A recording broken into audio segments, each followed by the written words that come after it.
এই আন্দোলনে হাজার হাজার যে সহযোদ্ধারা শহীদ হয়েছেন, আমি চ্যালেঞ্জ করে বলতে পারি একজন শহীদকেও এই প্রধান উপদেষ্টা সহ এই উপদেষ্টা মন্ডলীর কোন সদস্য চেনেন না।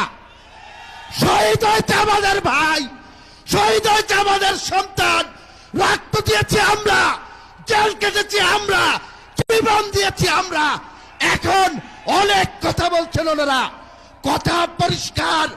ইউনূস সাহেব এবং উপদেষ্টা মন্ডলীর সদস্যরা আপনাদেরকে সাথে নিয়েই কাজ করতে চাই।